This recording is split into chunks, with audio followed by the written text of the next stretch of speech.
Nouvelle énergie, lundi à Sika, Nabino Banso, Baïba lundi à Samuel 13 Télévision, chaîne Nabino à professionnalisme et paix excellence. Vous remarquez que voix nanga échangé, moi mon quai, nazali un peu grippé. Na représenté Bino Beskis, beaucoup supporté Ngabongo pour que tu présentes Bino recette, il y a libre débat. Excusez-moi, il y a mon colo à l'élo.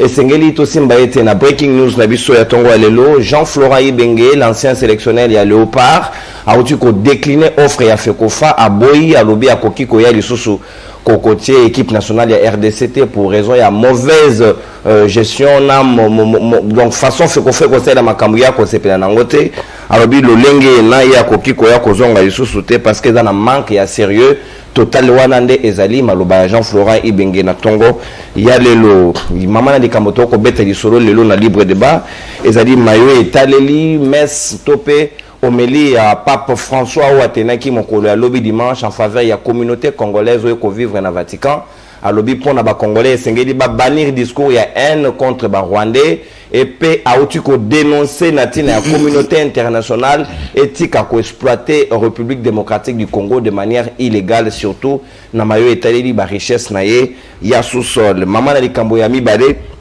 ko peto ko beta li solo na libre débat ya mokolo ya lelo etali recouvrement ya vignette pour na 2021 au Gentini Ngobila lingi ya banda déjà mokolo ya lelo lundi de bomoni transport est un tout petit peu perturbé est-ce que zali penza malamu Nambula moko l'espace il y a 2 mois va recouvrer 2 fois vignette il y a bamboula mi balé pratiquement 2020 na 2021 à qui profite réellement ba fonds en ezali collecté est-ce que contrepartie ezali parce que vignette ou ezali taxe et sengeli en contrepartie ezali différent na impôt est-ce que réellement ba congomani topé ba kino ba exagère c'est là ba ko bénéficier na nyon c'est na to ko réfléchir na ba congomani ba zami na ngai tout autour il y a libre débat et il y a tongo alelo tozali na mona mboka porte-parole ya INC ville province ya Kinshasa ale madilu azami na biso na libre débat mona mboka na tondio botondi pe boye madame. Merci Ndego Nonokuru, merci Naba co-débatteur, Naba téléspectateur, Naba Talabiso.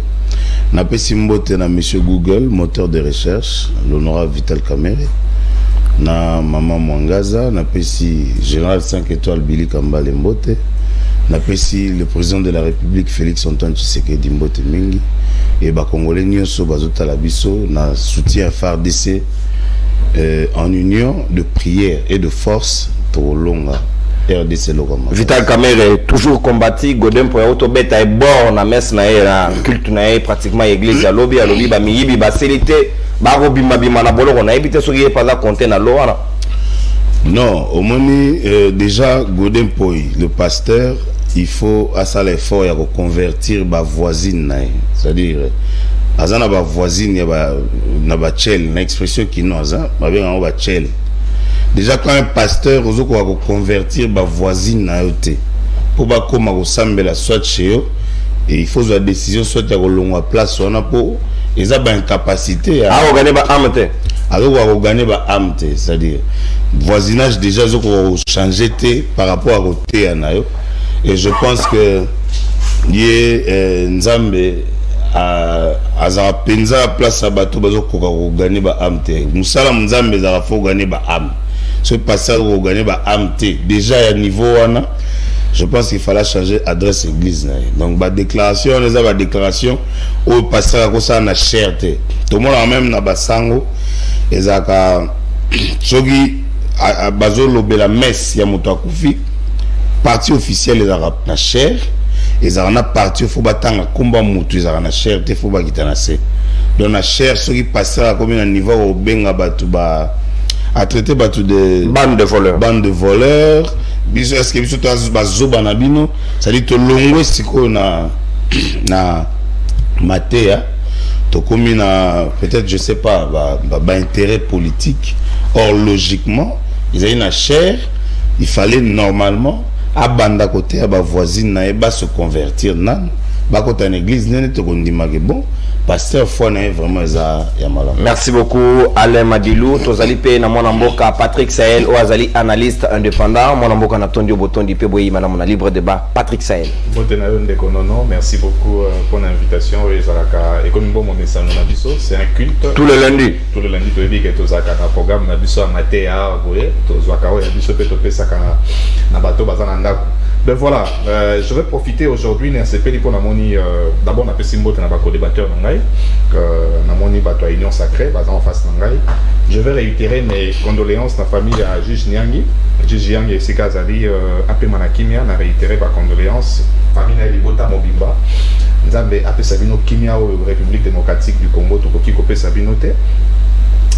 Puisque na ngai de lo ya tongo ezali nazo mituna. C'est une question que je me pose et que je voudrais bien que mon ami Josso en face de moi ait sa réponse ou à UNC. Alain Madilou. Alain Madilou. Ndenge Awa, la seule personne qui ne va pas bénéficier de l'acquittement ou la seule personne qui n'a pas été acquittée dans l'affaire 100 jours. Et ça, Jujiani. Bamisou Souana Baza acquitté. Sikoyo, $300 au Topesaka RTNC pour la retransmission. Il y a procès 100 jours. $200 au juge Bajoua qui n'a moko. Avocat. Avocat. Bajoua $200 à chacun. Na premier degré 20 ans. C'est-à-dire avocat ou siéja qui juge ou siéja qui. Bakati 20 ans. Bango nyonso droit na bango. To tiango na mabele. To niati en république. La politique a dominé sur le droit. Dans un pays qui se veut être un état de droit. Na deuxième degré 13 ans. Juge ou basanganaki. Batangaki bien te mibeko ndenge biso tangeli yango ifai kita 13 ans bango nyonso wana bayebi droité balie pe mbongo na biso ya RDC ofele bino bo répondre biso mais na zape na posa na yeba ndenge batu nyonso baza akité sauf juge Yani 57 millions ekenda wapi 57 millions place ekei bino nde boko yebisa biso. Et puis la dernière question qu'on a chuté mbongo oyo DG ya Robank apesaka le français ou Akenda. Ezaki na kontanine. Pour poser 100 jours, boye bindenge et soukeli biso. Merci na bato baza quitté. Merci na biso bato to konte matanga ya juge Yani. Nzambe apambola RDC. To kutana na bino atana lola. Po biso to ko suko sa bino lokote. Merci mon amboka Patrick Sahel le loba godem pour soki justice ya c'est salité c'est que justice ya l'hollandais ali malgré avant la pause. Merci beaucoup mon amboka Alain Madilou, merci Patrick Sahel. Tozali na première T, deuxième T, mais plutôt troisième intellectuel Yakabe Yakamwanga. Secrétaire général adjoint, il y a ANCL, mon amboka maître Papi Diosso, Ngandu Adena Bicholongo, Natondio Boton du Peboyi, madame. Mbote mingi mona Congo, Nononkuru, Mbote na bande konanga Patrick Sahel, Alain Madilou, Mbote na balandi nyonso ya SML 13, oyo baza vraiment na contrat chaque lundi, bamona ka prophète politique, l'intellectuel de Kabeya Kamwanga, maître Papi Diosso, kanda politique, mais seulement maître Ndekonono abosanaka qualité moko, naza kakate secrétaire général adjoint ya ANCL, coordonnateur, il y a la communicateur, il y a Union Sacrée. Moi, biscuit moko avant de rencontrer Patrick Sahel, il y a un parlementaire. Je suis en train de faire les recherches pour Naye Bakuaza, sénateur ou député. Oui, azali ko sala désordre makasi nangandajika. Azali ko boto la batu ba mapangu, batu ba benginga ba le bioza mo le na biso na Kinshasa. Nazana cliente moko ye assez à saisir nga officiellement pour que to landela to ye ba parlementaire nini azali ko cha mo bulu ko boto la batu ba mapangu ba concession kuna na ngandajika. Alors, je reviens sur ce qu'a dit Ndekonanga Patrick Sahel à lobby. Les seuls acquittés, Moutou Oyaza acquitté te ezali Jijiani. Et bongo, Jijiani Yazaki Moko Nabiso Yakufi pendant le procès de 100 jours. Mais Nakolo Kandeko Patrick Sahel Koloba, c'est que tant que ce soit les causes, il y a l'UA Jijiani. la mort est un fait naturel. Nzela na biso nyonso o tokolekela. Donc ce qui muto akufi ezaka lisusu ata mwana ba boti lelo, mwana akufi lelo. O condamné ba boti to o condamné nzambe. Donc la mort est naturelle. Mais bande wana biso ba komisi biso nyonso tozo compatir na passion ekoti na famille ya ndeko na biso Jujiani. Mais tokoki koloba te que liwana ye est posé problème par rapport ya procès ya 100 jours. Et donc acquittement ya Vital Kamerhe ezola qui ça a suffisance l'effectivité ya état de droit oyo biso tobandaki koluka na kati ya République démocratique du Congo na sina lobeli makambo wana na kozongela yango lisusu te ndeko Patrick Sayal alobi likambo ya 57 millions biso nyonso tolandaki dossier ndeko nono bambongo wana eza détourné te mbongo ezali ba maison préfabriquée wana il y a un lot au ezali na kati je crois Tanzanie ou quelque chose comme ça ba port wana oui ba mususu eza déjà awa ba posaki yango mais esilité alors tant azolo ba que premier décret ba condamné deuxième décret ba réduit mais c'est ça l'état des droits total quand même na États-Unis au moins ba condamné moto 20 ans plus tard. Les juges parce que les juges que les motifs pour lesquels les condamnés qui est valable. Mais ce qu'il y a un dossier Vital Kamerhe, il n'y a pas de preuve. Or, na droit balobaka, les doutes profitent à l'accusé. Lorsque réunir élément de preuve bon, condamner Vital Kamerhe sur base de quoi?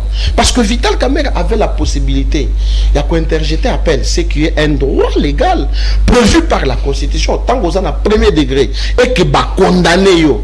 La partie lésée a la possibilité, il y a quoi interjeter appel, la cour d'appel.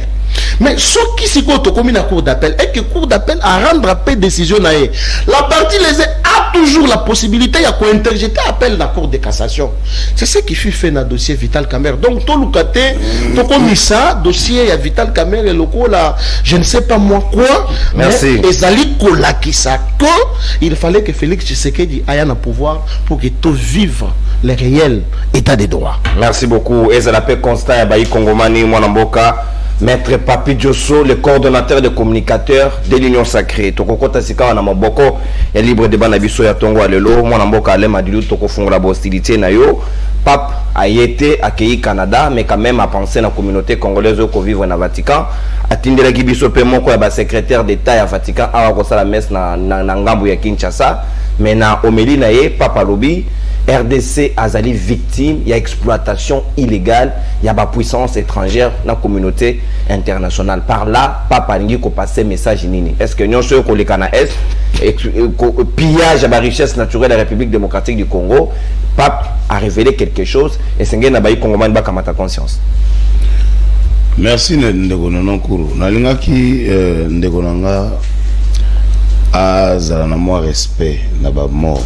Je pense que la femme et les enfants du juge Yanni nous suivent. Je souhaiterais que tant qu'on soit prise de parole, Naya Senga Bolimbisi, parce que Bastakana na batu bakufate. Au moni liwanyo sezaka ba circonstances ya bien te. Mutako kufate yo bando yo leka na télévision le baké. Juge Yanni, c'est le seul qui n'est pas acquitté. Akitare Bembete. Moi je dirais que si j'ai fait partie na la chambre du conseil, le juge Yanni c'est le plus heureux aujourd'hui de là où il est qui repose en paix. Il disait que bozo me melangai dossier et ça n'a pas preuve té. Soki boye n'a pas preuve té nako libéré. Que son âme repose en paix. Je pense que ndeko vraiment aux conscience il y a famille na bana na respect à ba mort au Senga Bolimbisi. Parce que tu vois la télévision, tu es pour Nako. D'abord, je m'étonne qu'il y a d'autres questions. Parce que tout ça, il y a débatteur, mais il y a eu place. Il y a eu place de journalistes.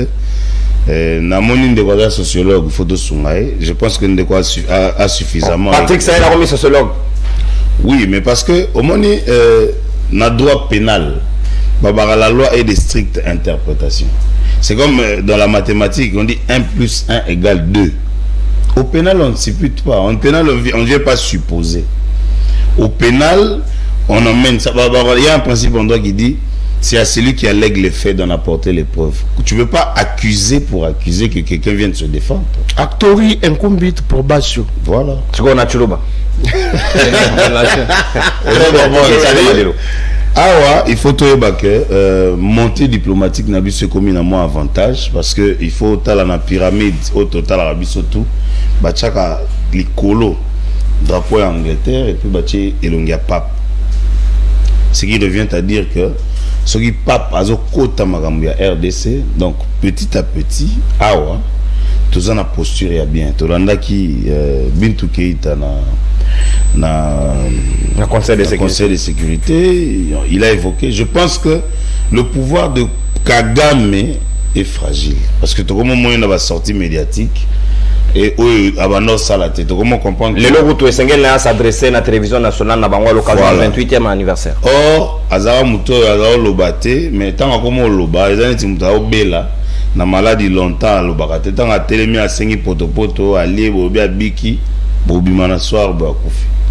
C'est-à-dire tozobanga été pour tozobangisa lelo yo Omélie à pape kokanisa vraiment biso particulièrement. J'ai suivi ça plus de 5 à 10 minutes hein, il a parlé de la RDC pour n'abuser sa fierté parce que tous arabes neti pays mon babeta kara parce que lelo il faut pas oublier MONUSCO a envahi ça biso tout le monde a na MONUSCO on a ba contingent zali mais so tali na MONUSCO mona ba pays za combien na MONUSCO bazana ba contingent ba site place ba que non ba bolivien bayaka ba chaque vendredi ba sera permutation koto banani donc déjà départ wana ils ont permettre que ils ont l'acquis que RDC lelo tous en attention ya pape ou azo gérer l'église à Mounene na monde nous ne pouvons que dire merci.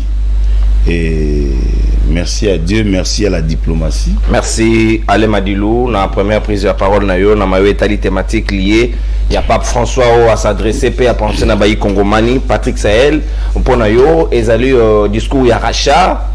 Nandinga yaki Kinshasa te a préféré na Canada même si azali un peu na quelques soucis à santé. Comment ozo juger adresse ya Pape François vis-à-vis ya ba Congomani? Avant na une adresse à Pape François, na ina epsa bandeko nanga ba monsieur Subasenga na pesa la commission même sociologue. Ben voilà, je suis sociologue et puis voilà. Vous savez quand on manque d'arguments, question à poser est simple. 57 millions et zawa. Non, cours t'a posé la question. Et puis nous avons réitéré ma condoléance dans la famille à Gigiane. C'est un bolim, s'il vous plaît, allez Madilo, tolérance. Je le suivais religieusement, j'attendais qu'il dise quelque chose, il n'a rien dit. Laissez-moi dire ce que je dois dire, mon cher ami Madilo. Moi, on a vu sur place Ezali, tout évité. Dès qu'on a union salée, qu'on a vu 57 millions Ezali. Bon, il y a eu place Ezali. Ce que le pape a dit, c'est tout ce que Toye Bissaka, Félix Antoine Tshisekedi dit chaque jour. Dès qu'on non. Awa, j'étais dans un autre plateau. On a posé votre question. Qui est Kagame? Kagame avant comme président et à Rwanda, Kagame a rebelle na Uganda. Mais si koyo Museveni azwa Kagame atinda Kagame aux États-Unis. Kagame a sali classe ya renseignement militaire formé par les Américains. Tant Kagame a zongi na Uganda, Kagame a simbi renseignement militaire ya Uganda.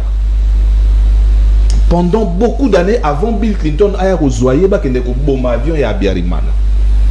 Kagame était le numéro 1 et à renseignement militaire ougandais.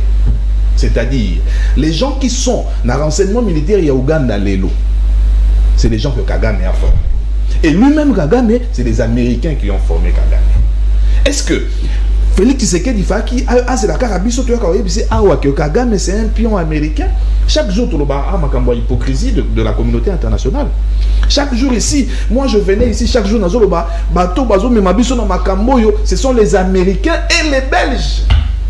Déjà que va soutenir Bissoté dans le Conseil de sécurité. Le Conseil de sécurité belge, va soutenir Bissoté. Dans le bar chaque jour, autant. Belgique et Bruxelles les a siège à l'institution et Belé à Minen et à Monde. Est-ce que Félix Tshisekedi doit dire que quand Bissoté le bar avant de la Bruxelles, avant de la Belgique, ayebi makambo lobati.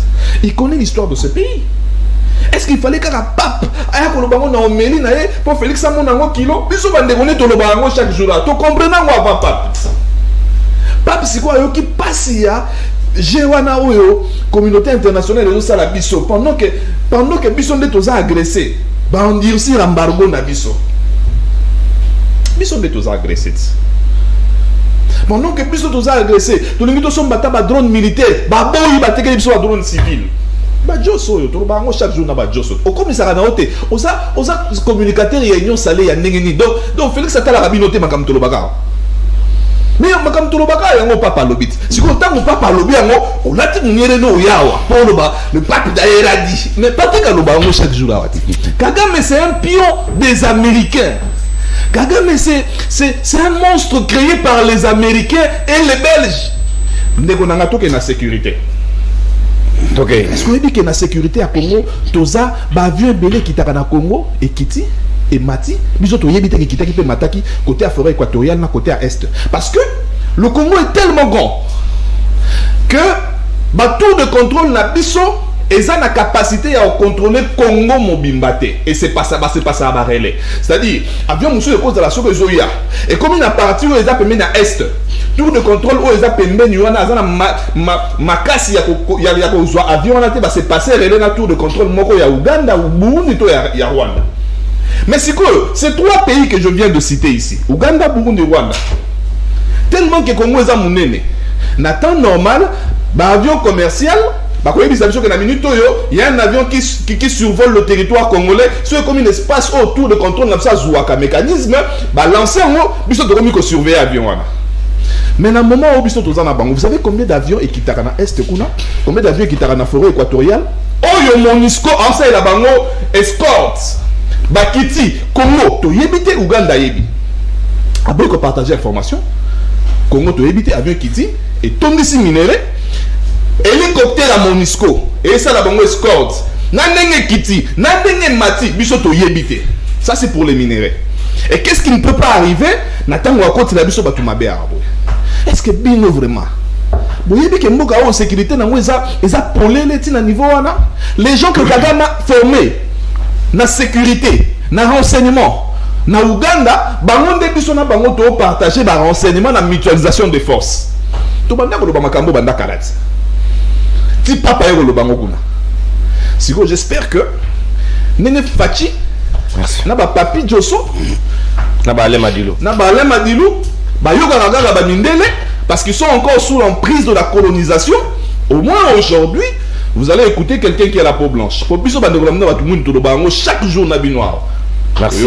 Merci mon amboka Patrick Sahel. Boniga royoka mondele papa François Alobi, c'est vrai, Maître Papi Josso n'a évité pour nous et c'est une communication du déjà entendu, du déjà connu. Est-ce que c'est l'interpellation pour la République démocratique du Congo? N'a pas disposition sur le comment changer le fusil de pôle, la coopération vis-à-vis, il y a pas puissance étrangère où jouer carte ya malamu te pour la RDC. Ndekonono na lingaki ya sala péché moko ya kozanga kopesa mbote na balandi na ngai ya poma tete. Balingi mingi wana penza na kozangisa bango te. Les amis de Papi Josso poma tete pa ya maman Gabriel Nkuru. Donc mbote bisika bozali. Ndekonono. Nazomona Patrick Sahel sur ce plateau. Lokola kaka yende azana souci na pasi ya juge yani. Nazongela nanu wana parce que a réitéré ba condoléances na ye na juge yani. Mais qui vous dit que Bisoto zana pasi ya juge yani te? C'est quelqu'un qui a servi le pays. C'est quelqu'un qui a sali Moussala na ye, mais il a rencontré la mort qui est un fait naturel, je l'ai dit. Sahel. Nani a beaucoup faté na mokilo yo. Kola ki sate ke yonne olingi yani koleka biso nga kutu nena lingiye nazala passa famille na ye koleka kutu na yo peuple azolanda wana mezela on appareil donc ko réitérer ba condoléances na yo eza non événement kutu ndenge ka madilo ya lobia famille na yo ozo la musa passe eza neti ozo kundolanye o ba kundana na nzete meta bilo wana te balimbisa ba téléspectateur balimbisa retirer farata na retirer farata wana donc Tongo et bandana ntokutana na président lokola Félix Tshisekedi. Donc Mokolo et ça vraiment la bénédiction ya Nzambe kozala na mokonzi lokola Fachi Beton. Un bon président de la République de Konono, ça y est, Naïb Sakao toujours sur ces plateaux. Alors on a 3 options. Option à l'immotion, c'est la diplomatie. Il y a mis les négociations. Il y a mis ça de la guerre. C'est ce que le président Félix Tshisekedi est en train de faire.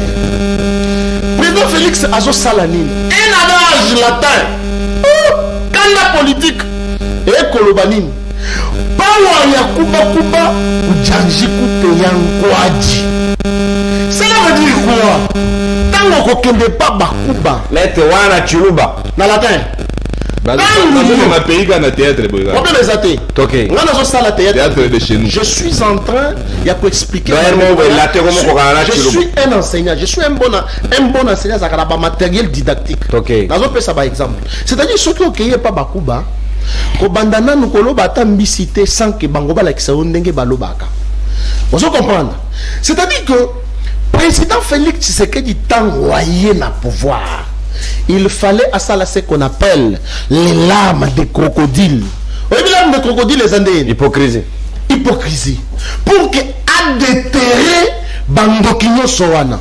Patrick Seyel a lobby. Oh non, Naïbisaka Félix Tshisekedi. Est-ce qu'il fallait kaka Félix Tshisekedi Baïbisa et pas ya pape? Mais non! Félix Tshisekedi c'est un stratège. Félix Tshisekedi sait que Tozali n'a pas communauté internationale est hypocrite. Il ne faut pas que Patrick Sahel a le bayango, Félix Tshisekedi a yebi yango. Mais la diplomatie de Patrick Sahel, ce n'est pas du jour au lendemain que le président de la République a joué à décision. Non! Tant que Félix a continué à pouvoir, qu'est-ce qu'il devait faire? La première des choses, d'abord à Fongola. La relation diplomatique na bande konabiso, ba voisin na biso nyos. À ne pas oublier, aucun pays du monde ne peut vivre seul. Mon côté. Avance clos. Avance clos. Mon côté a compris vivre à Yemoko. Même Soki Kabila a kangaki ba relation. Mais l'objectif de Félix Tshisekedi est ba voisin na biso. Tio ki ne ko kufa, to ko tikala na bango. Qu'est-ce qu'il faut faire? Est-ce que tout le monde bango comme des chiens en chaîne de faïence ou bien tout le monde quand même ma bonne collaboration? On est dans la diplomatie. Ce qui est simité, tu peux changer jeu et le baba qui n'a pas a changé jeu. Donc du coup il n'y a pas pour nous nazo mona iloko ya sikate parce que à l'obino to boyi ba discours né ainsi de suite. Même à bisope to le baka yango. Biso to zo bundande to bengana munguna o yazali gagame. J'ai prophétisé sur ces plateaux que le régime ya Kagame est commis na souka. Au moins il attend de qu'on a biso moko wa megaki ko finga maman na ye. C'est-à-dire que ba atrocité et l'équipe niveau comme on dit toujours bientôt que la gabi dibo. On ne fait pas du théâtre. Voilà naturuba. Trop salé ne se mange pas. Donc moi j'aurais aussi souhaité que le coup n'a pas passé le biso discours oyo ya malam. Oh biso to stoyebaki déjà parce que on prenait des dispositions. Donc, il y a des pays qui vont voter contre Bisso, qui vont voter pour Bisso. Mais pas de paix, il fallait à ça l'effort. Alors, on le Bisso en Bongo. Oh, alors on l'a cholé. Oui, il fallait que le Bisso banganga nzambe oyo bazali kosala mosala na bosembo. Parce que awa tozali na banganga nzambe oyo nite metoboki Saint-Esprit ekweri. Cet esprit est qu'il faut vendre dans la poche, dans ma benga, ya banganga nzambe. Na tikala komo na nganga nzambe te ambongo ou bien chole. Bake atana. Ba robonde la Congo. Atana kanyo zali mwana soda. Bake atana kan ko visiter kaka. Na ba vivre, ko visiter kaka. Bandimi. Na tikala mona te. Mais j'ai vu ces prélats catholiques et pas la première dame honoraire. Je ne sais pas combien à joie qui on aurait appris que bah penser qu'il y a enveloppe. Accueilli invitation normale papa. Accueilli koku misa. C'est ko ko akendaki. Na lobi accueilli koku misa. Nganga nzambe accueilli koku misa la biso biloko yo na ebité ce qui est tongami ndenge nini. Donc Pape discours na yo to yambi yango malamu. Merci. Mais ezali makambo oyo biso to yebaki. Patrick Sahel a lobaka mikolo. Non. Oza yo moko tende ko biso to lobaka yango. Ngai na lobaka yango. Sur ce même plateau. Ba vidéo. Non. Ba vidéo eza. Non, bato ba gangela. Par contre bato bazo silkela nde yo. Donc makambo yo papa lobi to yoki parce que azali nga nzambe monene to koki ko boya yango te conseil ya malamu bazwaka ya mabepe ba rejetaka. Mais ngai nazali ko sala recommandation et pas ya pape. Pardon. Ambongo na chole tout monde a bango lisusu te. Merci beaucoup papa Yokio parce que toi Rolanda Matina Vatican 513 Haïti na satellite et sengé na yo za la rassurer mais à la paix aux attentes que au occupé aux ba représailles chole a occupé pour répondre aux ana mabete bino la réponse na très bien. Mais c'est quand tu commentaires nos reportages à honorable Ados Ndombasi à Kitaki na terrain toujours pour nous assister ban en termes de banc parce que gratuité de l'enseignement et provoquer peu moi ba réalité belé entre autres ban ba commis sur nombre na kati ba classe et c'est au kosenga ba ban na commune ya Kalamu à ko assister pe à sali do ya ba ban to ko kamatango peut tozonga tout à l'heure pour nous rejoindre deuxième volet il y a libre débat mokola lelo mayo etali recouvrement ya vinette pour la 2021 à qui profite ces fonds to ko kotana tout à l'heure c'est parti. À la suite du constat décevant effectué par l'ASBEL, Brigade Orange, qui dirige l'honorable Ados Ndombasi dans quelques écoles du district de la Funa où les élèves étudient à même les sols, le numéro 1 de la Brigade Orange, les députés nationaux Ados Ndombasi, accompagnés de membres de cette structure, sont descendus à l'EP17 Makala, EPA 1 et 2 Kaouka dans la commune de Kalamu pour faire un don de premier lot de bancs. Objectif, permettre à ces élèves d'étudier dans de bonnes conditions. À cet effet, quelques élèves de ces différentes écoles n'ont pas manqué de remercier la Brigade Orange. Ados Ndombasi, nous élèves de complexe scolaire 1 et 2 Kaouka, nous vous remercions de ces gestes généreux que vous venez de poser à notre égard. Que Dieu vous bénisse et nous vous remercions. Et vous bénisse abondamment. Même chose pour certains responsables qui saluent ce geste d'une grande importance. Sincèrement, nous remercions l'honorable et sa suite. Que Dieu vous bénisse et que cela ne s'arrête pas ici à l'EP17. Allez partout pour que vous arrachiez les bénédictions que Dieu vous réserve. C'est un geste louable. Avec ça, en tout cas, mon école va maintenant vibrer, en disant. Vraiment, merci beaucoup. Comme les enfants depuis hier, ils savaient que Baba est Koya. Bon, ma bénédiction, Baba qui bino lobby. Je sais que Boloti va d'autres embêter na bout. C'est dans chaque classe qu'on disait que Dieu vous bénisse abondamment et puissamment. Donc vous avez la puissante bénédiction et une abondance.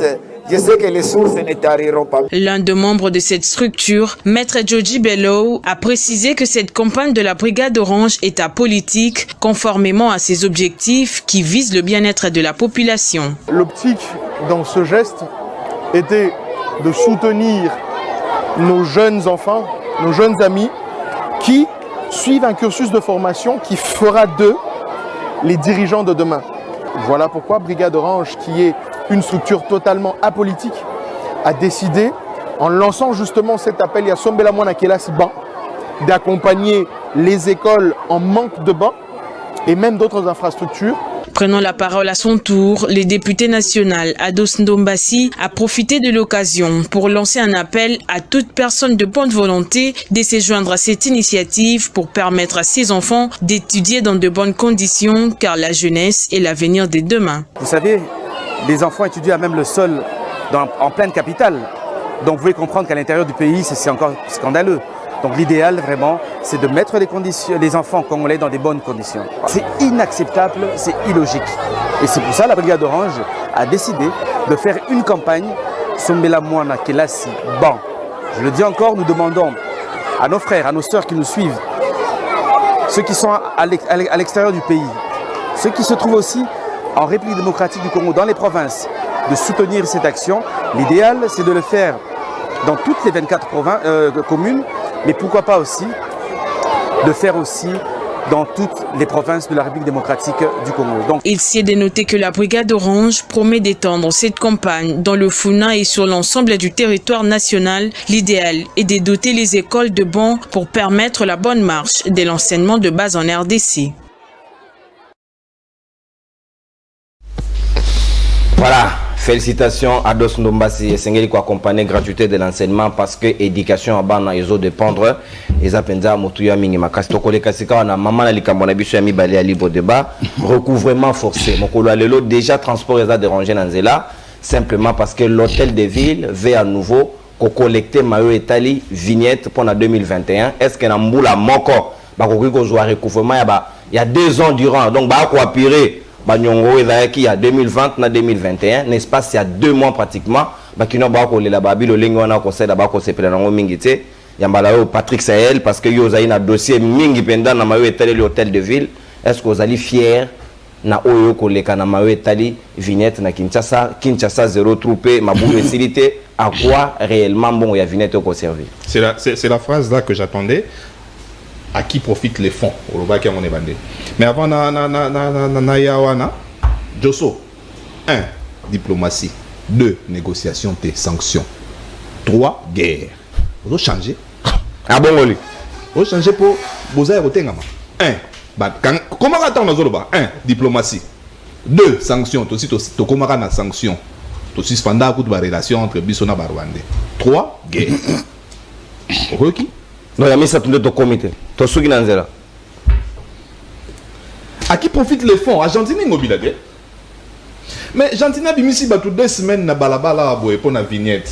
Avant à ça la opération les 28. Ouais, Tony Sarah Stade, le roi Wenge. Mouda Wenge.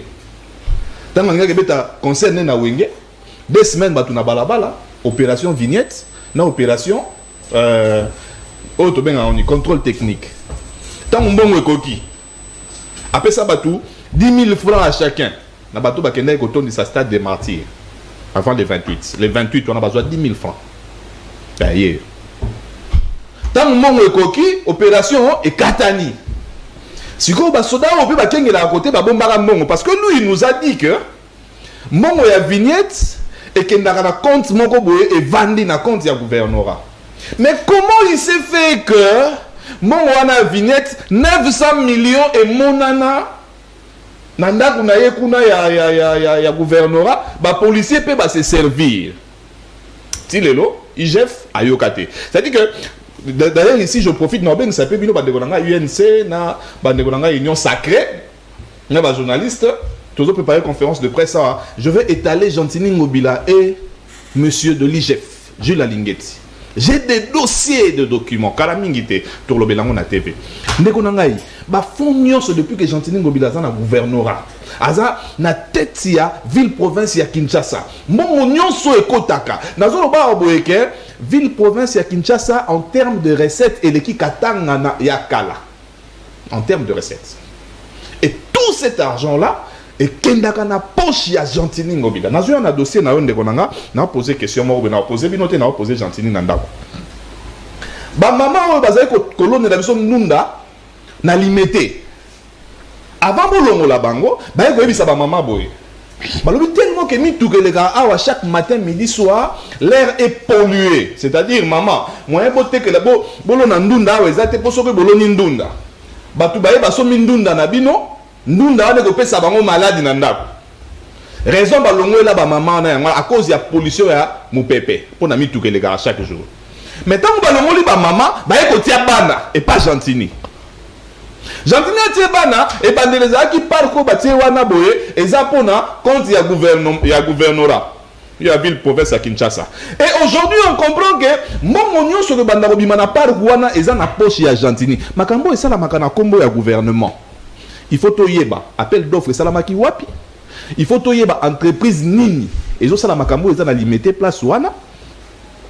Il faut toyeba pona nini gouvernement Congo, tozana mabele na biso tozana place ya Fikine. Batiaki biloko na Fikine te memba ko tiango na limité. Il faut to yeba. Pona nini soki accident salami place wana yoboma bana banani. Et salamari déjà derrière. Et koboma bana banani. Gentini à qui profitent les fonds? Ndeko nanga non couru, les fonds. il y a vignette, ils ont profité na monsieur Gentini Makangobila. Na évité tout yo, ce que vous avez préparé sur nous. Pour avoir le faut malanzelat. Le na transport passe, transport les pour na biso ba transport. Donc, yo mon budget va faire ça vaut $100 il y a transport. Oui. Gouverneur a discuté à transport à Bakinoate. Est-ce que pour la misolo quota, peut-être que ça pour na bonsa banzela et ambalo. Peut-être ça pour na bonsa banzela. Et bon 32 millions. 32 millions opération zéro trou, il fallait que ça la 6 mois. Le autre comme il a une année. Josso. Union sacrée. Oui, c'est Gentini Ngobila. 32 millions de bisso. Contribuable. Pour eux, ça va nous contribuer. Mais nous sommes beaucoup de pouvoir. Vous faites de la sous-taxe, impôt, vous faites de la thé. Je ne vais pas voir mon bois. Ceux qui me bon, on change la chemise dans de chaque émission. Mais bisso, bateau, pour ça, mon. Bon, on les a bisso 32 millions et bima, pesa Gentini Ngobila, opération zéro trou, avec le fameux ministre de l'infrastructure. Bon, on a bisso et Kewapi. L'autre commune a une année. Opération, il fallait que ça a 6 mois. Et l'élo abimisi batu ya vignette. Ne do sola ba kino ba moni transport de komi pasi. Po, ba chauffeur na biso ba futa la taxe. Ba yebi ke batu ya vignette faut ba na balabala. Mais mongo wane ko kende wapi? Mongo ko taka na banque te et vanda na bureau à Gentini Ngobila. Mais est-ce que vous savez que Gentini Ngobila a envoyé un ministre il y a transport ici depuis 4 ans, depuis 3 ans ou 2 ans, je sais plus. Azoka 500 francs pour bato ba moto. À ce cas, 1000 francs ou 1500 francs de transport, 200 c'était qu'on sort. Mon wana pe place kendaka et banité. Na oya le place kende et do bino boye na mbogo bino bato union salé. Do boye pe naka ndo pesa expression no ya latin lo bala chulu ba wana boye le soki mungwa et ça ga nini mungo ça ga nini do bino makamu no so tali mungwa bino boza na pobo lekisa mungwa. Tando zo changer ba chemise. Na mongo na biso a Congo bo kufa. Merci beaucoup mwana mboka Patrick Saed. Donc Patrick va changer ba chemise. Papa yango o mongo a Congo chemise a sika. Asa na parti à Gilles Bavon moto éviter à gagner. Vous savez aussi dans ce pays, il faut to banda ko yeba moto ya sali parti politique to yeba a gagner mongo ne wapi asala ka nini parce qu'on commence à mais ça to constitution ba faut pas déclarer même bien avant. Mais tellement nous doyons la boy. Nazar président parti et qu'on a parti ils ont raté parti ils ont implanté gaga na limité bino pe bozab na limité. Merci beaucoup mwana mboka Patrick Saed le consommé état d'antenne. Au consommé état d'antenne nayo Ale Madilou, c'est vrai biso no stoko rouler moto kananzela mais sengeli peut to foutre mpako parce que c'est ça aussi culture ya bon citoyen mais peut-être que manière ya ko foutre mpako ngonde ko déranger moi moké. Bon, avant de répondre à la question, au moni ndeko Saed la otoloba wa komi ko bangisa quoi ko promettre ba to liwa na plateau eza quand même dangereux. Ce qui fait que bango fa uzana kashne la kunde dans ngana senga kashne. Non, tant abi ogokufa. To bien so uzana kashne te to bien. S'il vous plaît, tolérance. Ogokufa. Ah, dans la procès sans jouter intimidation. Au moins tant de zo ba. Kashne auquel maman la procès sans s'il vous plaît. Tant ogokufa, na ko comprendre que ndeko nanga lobaki akoza na idée sur ba mort mususu bima na mboko. En tout cas ndeko ko bangisa biso te tolobi déjà peuple congolais boyeba soki lelo likambo komeli ndeko na biso to ngai ndeko Saed la auto promettre biso liwa na plateau. Omoni toza ba congolais ndeko nkuru cash et bi passe à pouvoir. Union sacrée ezana batu o baya neti ba maçon. Yana lobaka cash eza fondation. Batu basimbela ngo poto. Fondation etongami Union sacrée zindako. Mais ba maçon mauvaise foi ba koza. Parce que tali awa apparemment l'ennemi a pouvoir bazoluka soulèvement populaire. Parce que RTPC a zopé sa message moko. RTPC a zopé sa message moko que ba forfait nyos faut ba annuler tout ça, ba annuler ba forfait internet, ba forfait il y a SMS et les forfaits d'appel. On a nyonso wana. Ça dit lelo batu comment vivre ata bimite zana téléphone na ndako. Ata bimite internet à cause na on télévision à connecter na télévision. Mais toi bino bonga bo annuler ba forfait. Apparemment bolinga bo toucher peuple na makati pour télé mal ba à revendiquer. Tant boyo na vignette ndeko Ngobila il faut bosser, il faut quand même avoir la reconnaissance à Bakino. parce que ba kino est belé de partout ba futaki billet na stade ya Wenge pour ba yokape animation de Congo Bila. Oh, donc il y a d'abord il y a baju na Mombafu invité ntanga zo mbela chef Fatia Talawana ba Congolais ba futaki pe billet wana pour ba ko découvrir na stade de Martyr. Mais manqué ba Ngobila été à décevoir ba kinois. So mbongo bango ba bimisaki pour ba ko tale na stade nenga zo yemba Fatia azo boaka cri net lokola fa ba beta biona tutuka luji. Oh, il a été à manquer un rendez-vous. Au lieu que la bakinoa mawa, lelo alingi sou bakinoa ba misa sou mbongo. Pour ba luka ba somba sou vignette. Vignette tout za kanango eza 2020. Lelo to na 2022. Actualisation za la raté.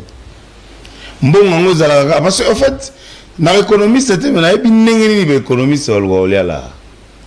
C'est économiste a go vanda neti bobo misa soka 2020.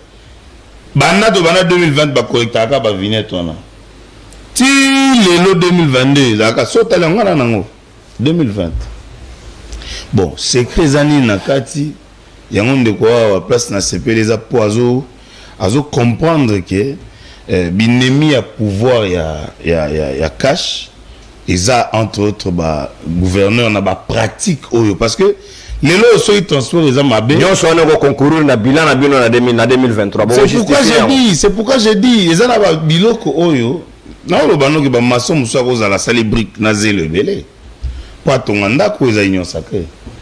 Pona ya bi bona saka brique mbangu kaka on les a 35 briques na sac moko na bisaka 70 briques. Menda ko ya parti wana. Mais ba parti bien zali ba maçon muso ba tonga banda ko 35 briques na sac moko ponda ko telema. C'est-à-dire, ah, tu dois interpeller le gouverneur, tu sais que pouvoir oyo neti biso cash tout on a passé. Na ebi que le gouverneur na la province mususu na compte ya parti. Na compte ya parti mususu, to yambi batu na union sacrée mais to ebi mitema na bango te. Papa abotaka mwana, abotaka motema te. Alors, awa pouvoir na biso na ville ya Kinshasa to lingi te peuple a lobake ote. Biso transport za pas suite ya décision argentine au tilelo ezoaka ba mbonga 2020 ezoaka ba mbonga 2020 ba ko comptabiliser ngo ndenge nini est-ce que IGF ou agera ba fan l'état akindaka kuna ko tala mais a contrôlera pardon bozaka na 2020 wana eza problème nini eza problème ya imprimerie problème ya ko changer ba chiffre to ici là na noté. Vous avez 2020, 2 ans durant, vous avez en 2020. Je pense que IGF peut fois qu'il ce qu'on a un souci, il y a comme on a clair sur la gestion de la ville. Ah, on a dit na talaka, je on a moni ba tegela ba moto. Azana Joana zabina biloko ba machine ça va ticket. Azo misela bango ticket donc ça sera chaque tongo 500 francs. Ça veut dire que ba contrôler. Il y a autant. Mais ce qui est bazo contrôlé pour la bateau il y a devoir explication. Mais il y a ville qui ça faut pas contrôler. Wana de godin pour esengela songa biso. Non, godin pour y a zola tababilo on a la couleur. Y ça arc-en-ciel. Y est logiquement l'Assemblée provinciale devait quota là parce que on a ba ticket na tongo ya 500 francs. Na ba taxi, na ba moto, na ba bus. Gestion ya bambongo wana d'abord tout le monde est clair et puis ko traquer batuti lelo na ba vignette et comment kia o tenir ba policier ceux qui tenir ba soda tout ça et ça désordre or ville il faut la gérer awa to ebike ndeko Gentil Bila azo kabiso il faut être esprit na Kinshasa a panze esprit que non na pena gouverneur mususu non gérer na maindombe pona ba intérêt to bomana ba intérêt to linga mboko. Ça dit comment tu as un moko. Si on peut sur mon espace à pouvoir que le bâtiment n'a pas profité de temps n'angai, autant dans le longwana le gagner dans la pépère non. La gestion de la res publica il faut la na conscience. Tout à l'heure que non biso batu. Faut tout comment mana histoire. La politique n'est pas rémunératrice, mais la politique elle est compensatoire. En politique on vient pas pour se faire de l'argent non. En politique, on vient pour gérer la cité. Et gérer la cité, ça veut dire que l'histoire, C'est-à-dire le pays ne fait que parler de toi, parce que c'est honneur et d'une baran et puis n'a pas service rendu. Tout ça t'es que tout vendre bon gouverneur Azana yabi bonga na ko pala a muzupa na ben na tambola non toi kinois. Merci. Très bien allez Madilo montabang samoninga te monsieur Ngobila gouverneur premier citoyen de la ville et sengeli ko travailler pour na bayi Congomani soki ba ko futa vignette et sengeli to geler moi moke ko yiko ke nango pata na décembre que ça nango problème te. Au lieu que dans 2 mois, n'est-ce pas, c'est à 2 mois, qui n'a pas foutu à 2020 na 2021, c'est quand même de trop. Batumsu ba boya babi ba osomba bateto éviter osokande nini.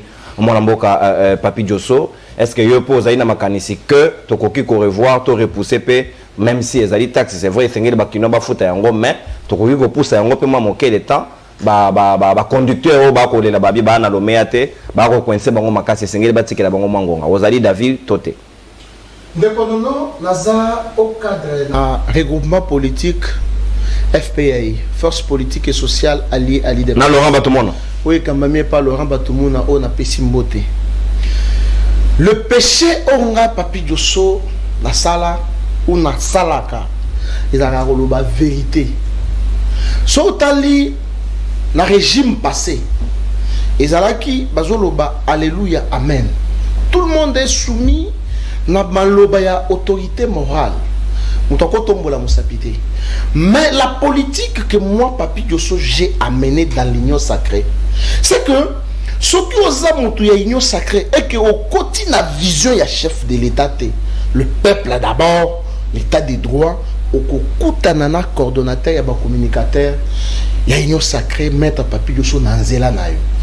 Na profité pe na pesa Vital Kamerhe Mbote parce que Tangwazalaki Yambaki est pas président de la République, il a dit des choses, quelque chose qui m'a beaucoup salinga bien et qui a profité d'un micro qu'on lançait que non, ayambangana ba communicateur pour que tout solo l'ensemble. Alors puis Union sacrée. On a virement communication. Union sacrée Ezali, je suis quand même le coordonnateur. Ok. Madilo Azawana, je pense qu'il y a encore un message. Porte-parole à Kinshasa, pas n'importe qui. Donc, Union sacrée Ezali désorganisée. Il faut qu'on restructure Yango. C'est-à-dire quoi? Union sacrée Ezali la église. Il y a le lobby cash. Nazo bakisabamo et dans l'église. Na église ma pexaka muto kota te. Même Moïbe a kota na église. Mais il faudra maintenant que le Saint-Esprit a ça là pour que tout dénicher ba miibi nyoso. Ba bon on l'appelle mitema. Nazali mutu oyo azalaka contre Gentini Ngobila. Wana nazo senga ba communicateur nyoso oyo tozali na bango ya ACP batia mai na bango na vigno parce que c'est le coordonnateur qui parle. Nazaka toujours contre Gentini Ngobila. Tant nous au tangi combo ya pasteur Godempoi awa na makambo lobby contre Vital Kamerhe. Je me dis Nzamba Salibiso grâce la RDC est le premier pays producteur de pasteurs et de prophètes. Godempoi awa mona Kamerhe moyibi mais yemoko 500 000 bungia à la Kibiso de Montaï. Il a placé moi wana. OK. La RDC est le premier pays producteur de prophètes et pasteurs. Donc, c'est que Okola Mokapega na Tongo Boyokomi pasteur. On s'autoproclamé. Gentini Ngobila comme ici président et assemblée provinciale à Kinshasa, la poche naï. Gentini Ngobila comme ici député provincial, la poche na bango. Malheur à la population quinoise. On a voté par député provincial oyo. Na komona musala bazali ko salate. Monsieur ezalagate. Ce qui peut monsieur ezali. Ministre provincial mokote akendaka. Gentini Ngobila kendakate. Na tikala komona te ba député na biso. Ezala ba oya IDPS. Ezala ba o wapi ya cash. Nazo mona te. Ba nyoso na poche Ngobila. Ngobila c'est quelqu'un qui est venu na union sacrée pour la côtière bâton dans le président de la République pour que la population ait une mokozambok.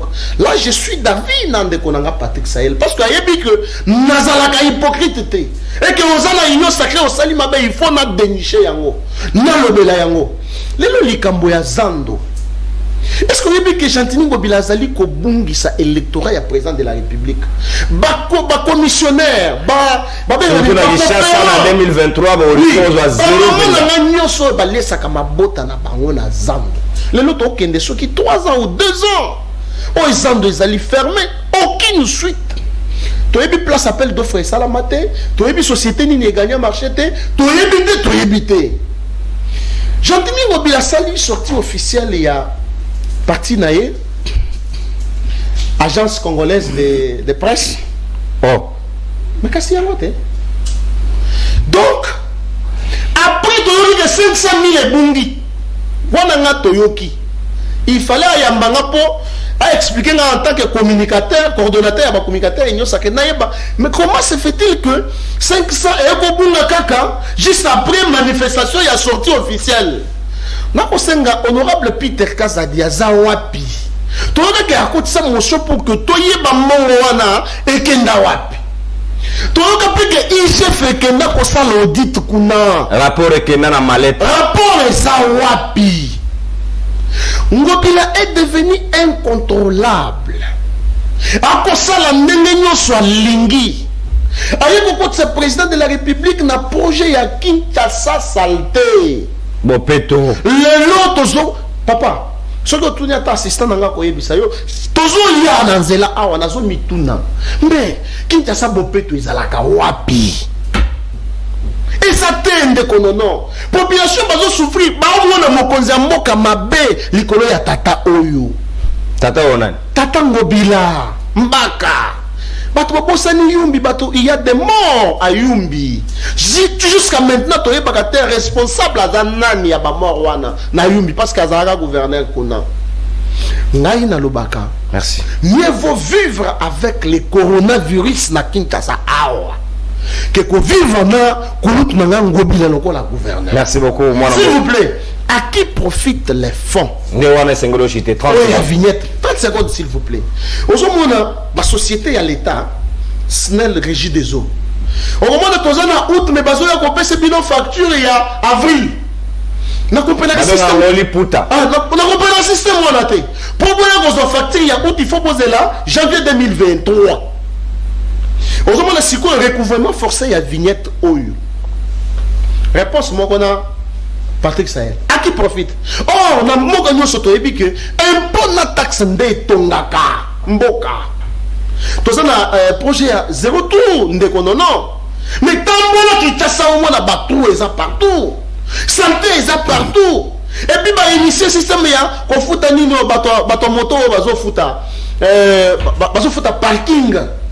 Ndeko nono me mbongo ne kendaka wapi. Bandeko na ya moto bozola nanga. Mbongo ba futaka chaque jour. Surtout futite bako kanga yo tracasserie partout. Et puis bazuka ka ba motocycliste ne ba utiliser bango po bango nde bazo fut. So monika moto saka moi machine wana za motard.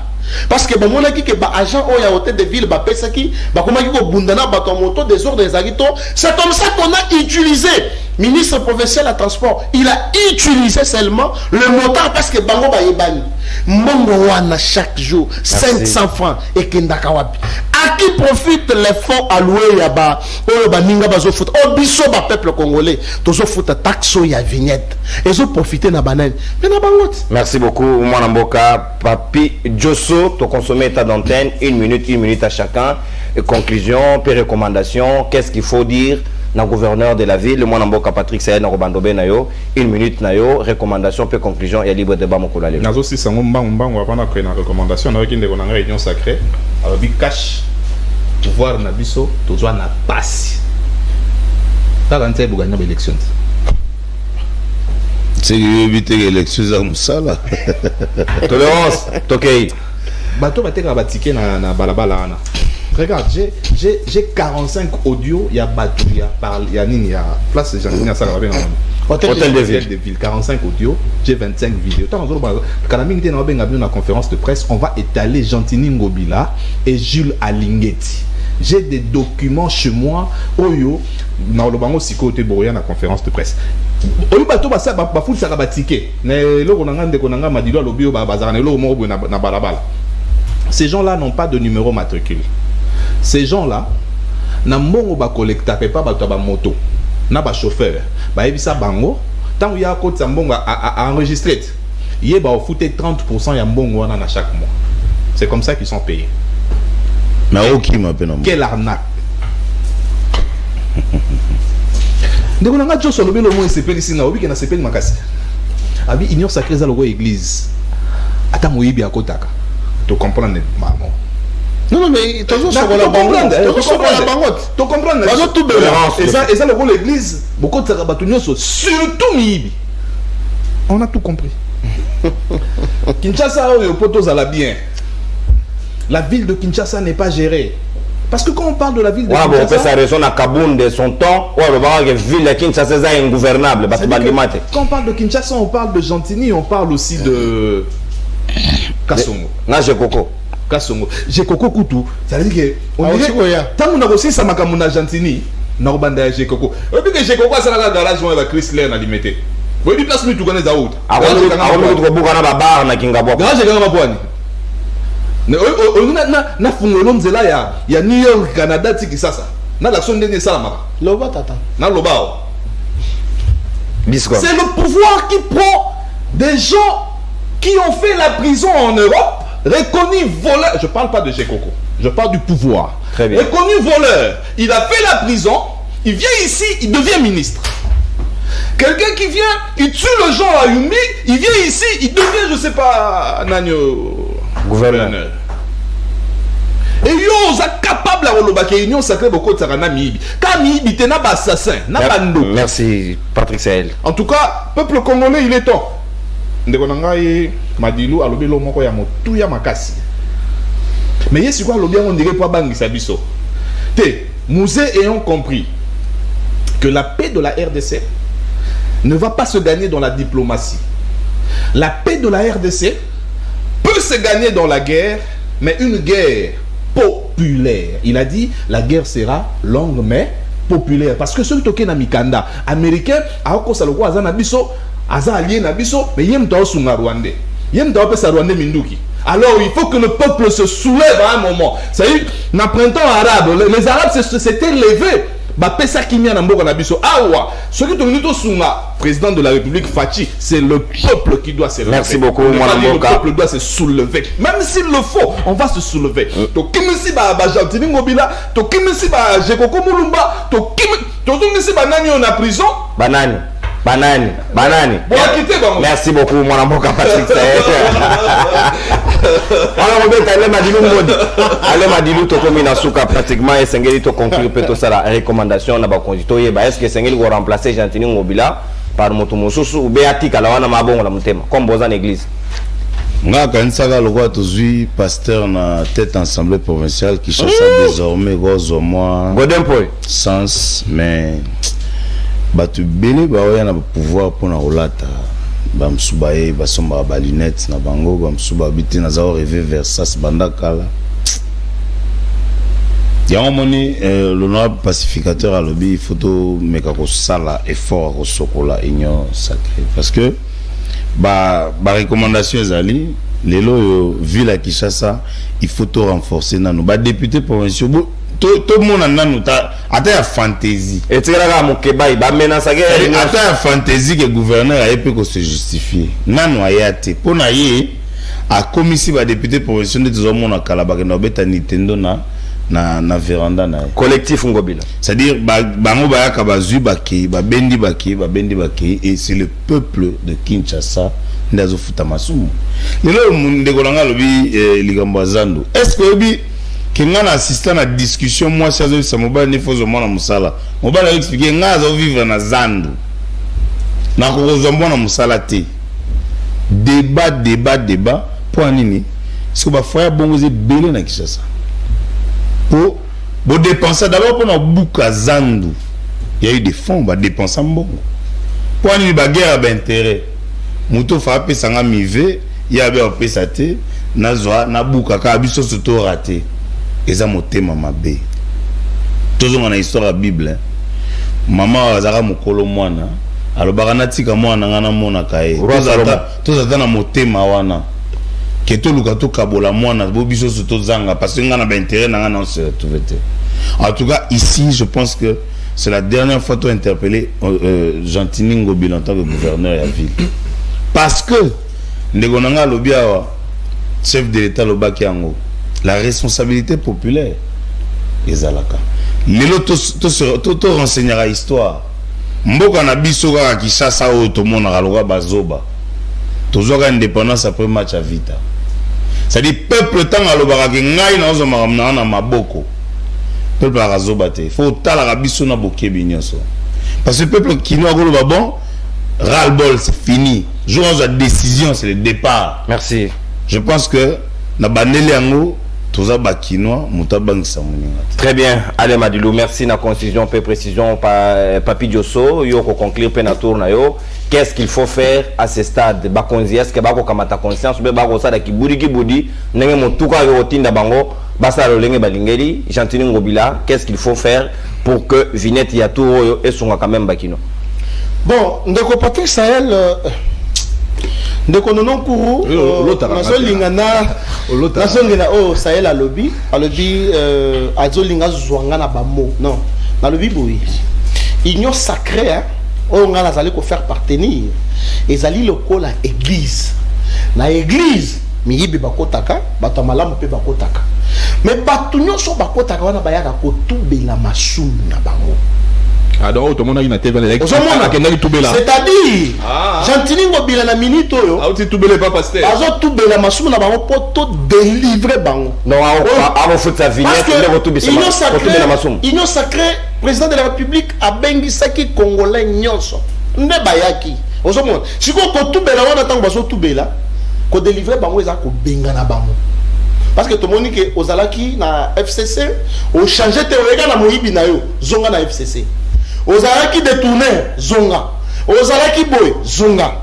Mais, mon cher, vous voyez que ce qui est pasteur Godem Poi azotique à la présidence. Assemblée provinciale à Kinshasa inexistante, donc APK et Osa Moussalate. Non, bana Kinshasa, na ko ke le binom mawa. Mais le quoi la botchenga na Moussala pona loba, na zoloba.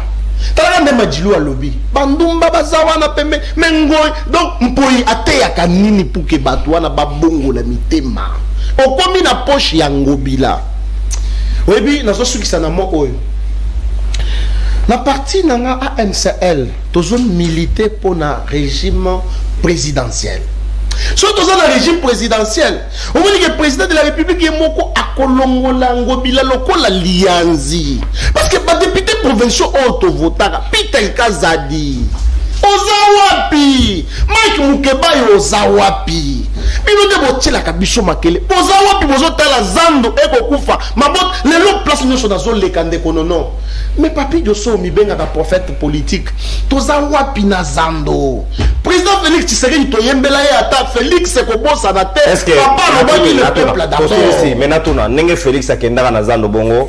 Pour encourager Ngobila Babou Kazanda, pour qu'il puisse à évaluation. Le président de la République a une responsabilité et Belen de Konangaï. Le problème aussi est l'entourage. Il y a le président de la République. Le conseiller il fallait un débat. Parce que tant que Mokonzi Yamboka quitte sur le terrain, le conseiller il faut que vous ayez un carnet. Après, je me suis soufflé dans l'ito et Mokonzi me quitte dans Zando. Mais tout le monde Ngobila a têtu. Bakino a bien têtu. Oh. Merci beaucoup. Papi Diosso, merci. Bah, je mon konzamboka, bah, memie inde tina marché à liberté, à inauguré pavillon Yahweh, président de la République. 2 500 000. S'il vous plaît, en tout cas, il y a qui sont conseillers à l'oleng tolengite eza ki tokote honorer Congote mon conseiller à la Babylone député provincial s'il vous plaît le nom na yeli bango.